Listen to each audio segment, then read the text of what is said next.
ಪುರಸಭೆ ವ್ಯಾಪ್ತಿಯ ಪೇಟೆಯ ಹೃದಯ ಭಾಗದಲ್ಲಿರುವ ಟ್ರೆಂಡ್ಸ್ ಮಳಿಗೆಯ ಮುಂಭಾಗದ ರಸ್ತೆ ಹಲವು ದಿನಗಳಿಂದ ಅತೀವ ಮಳೆಯಿಂದ ಹದಗೆಟ್ಟಿತ್ತು. ಗುಂಡಿಗಳಿಂದ ತುಂಬಿ ಹೋದ ಈ ರಸ್ತೆ ವಾಹನ ಸವಾರರಿಗೂ ಪಾದಚಾರಿಗಳಿಗೂ ಮಾರಣಾಂತಿಕ ಅನುಭವ ನೀಡುತ್ತಿತ್ತು.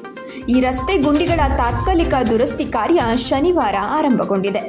ಜೆಸಿಬಿ ಯಂತ್ರದ ಮೂಲಕ ಹೊಂಡ ಗುಂಡಿ ಮುಚ್ಚುವ ಕಾರ್ಯಕ್ಕೆ ಚಾಲನೆ ಸಿಕ್ಕಿದೆ. ಈ ಬಗ್ಗೆ ಕರಾವಳಿ ನಾಡಿ ಯೂಟ್ಯೂಬ್ ಚಾನೆಲ್ ಕಳೆದ ಬುಧವಾರ ಸಮಗ್ರ ವರದಿಯನ್ನ ಮಾಡಿತ್ತು. ರಸ್ತೆ ಗುಂಡಿಗಳಿಂದ ಇಲ್ಲಿ ಆಗುವ ಅನಾಹುತದ ಗಂಭೀರತೆಯನ್ನ ತೆರೆದಿಟ್ಟಿತ್ತು. ಸಾರ್ವಜನಿಕರ ಹಿತದೃಷ್ಟಿಯಿಂದ ಪುರಸಭೆ ಆಡಳಿತದ ಗಮನಕ್ಕೆ ತರುವ ಪ್ರಯತ್ನ ಕೂಡ ನಡೆಸಿತ್ತು.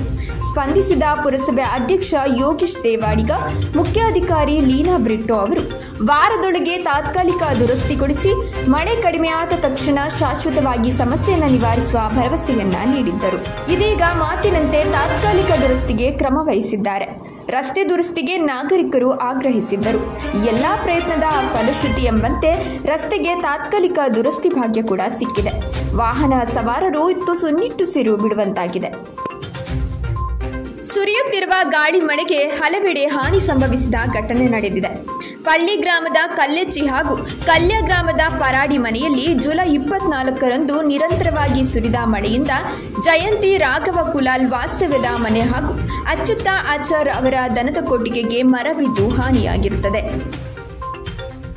ನಲ್ಲೂರು ಗ್ರಾಮದ ಚಿರಾಗ್ ಹಿಂಬದಿ ದರ್ಕಾಸು ಮನೆ, ಕೂಡಲಬೆಟ್ಟು ದರ್ಕಾಸು ಮನೆ ಸಂಜೀವ ಪೂಜಾರಿ ಎಂಬವರ ವಾಸದ ಮನೆ ಹಾಗೂ ರಂಜಾಳ ಗ್ರಾಮದ ಮಂದ್ರಪ್ಪಲ್ನಲ್ಲಿಯ ವಾಸದ ಮನೆಯು ಜುಲೈ 25ರಂದು ಮಧ್ಯಾಹ್ನ 12 ಗಂಟೆಗೆ ಬೀಸಿದ ಗಾಳಿ ಮತ್ತು ಮಳೆಯಿಂದ ಹಾನಿಯಾಗಿರುತ್ತದೆ.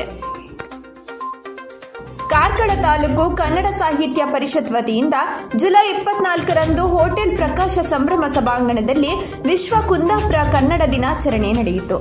ಕಾರ್ಯಕ್ರಮದಲ್ಲಿ ಉಡುಪಿ ಜಿಲ್ಲಾ ಕನ್ನಡ ಸಾಹಿತ್ಯ ಪರಿಷತ್ತಿನ ಸ್ಥಾಪಕಾಧ್ಯಕ್ಷ, ಕುಂದಾಪುರ ಕನ್ನಡದ ಪ್ರಬಲ ಪ್ರವರ್ತಕ, ಸಾಹಿತಿ ಐರೋಡಿ ಶಂಕರನಾರಾಯಣ ಹೆಬ್ಬಾರ್, ಕಾರ್ಯಕ್ರಮವನ್ನು ಉದ್ಘಾಟಿಸಿದ ಜ್ಞಾನಸುಧಾ ವಿದ್ಯಾಸಂಸ್ಥೆಯ ಸಂಸ್ಥಾಪಕ ಸುಧಾಕರ್ ಶೆಟ್ಟಿ, ಮುಖ್ಯ ಅತಿಥಿ ಉದ್ಯಮಿ ರಾಮಕೃಷ್ಣ ಆಚಾರ್ ಮತ್ತಿತರರು ಉಪಸ್ಥಿತರಿದ್ದರು.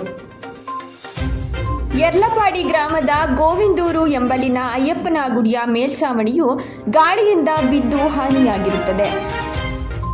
ಉಡುಪಿ ಜಿಲ್ಲಾ ಕಾರ್ಕಳ ತಾಲೂಕು ಕಸಬಾ ಗ್ರಾಮದ ನೆಕ್ಲಾಜೆ ಶ್ರೀ ಕಾಳಿಕಾಂಬ ದೇವಸ್ಥಾನದ ಬಳಿ ಇರುವ ಕ್ಷತ್ರಿಯ ಮರಾಠ ಸಮಾಜದ ಕವಡೆ ಮನೆತನದ ಕುಟುಂಬದವರು ಮಹಾರಾಷ್ಟ್ರದಲ್ಲಿರುವ ತುಳುಜಾಪುರ, ಪುಂಡರಾಪುರ ಮತ್ತು ಕೊಲ್ಲಾಪುರ ಶ್ರೀ ಮಹಾಲಕ್ಷ್ಮೀ ದೇವರ ದರ್ಶನ ಪಡೆದು ಜೊತೆಗೆ ಬಾದಾಮಿ ಕೋಟೆಯನ್ನು ವೀಕ್ಷಿಸಿದರು.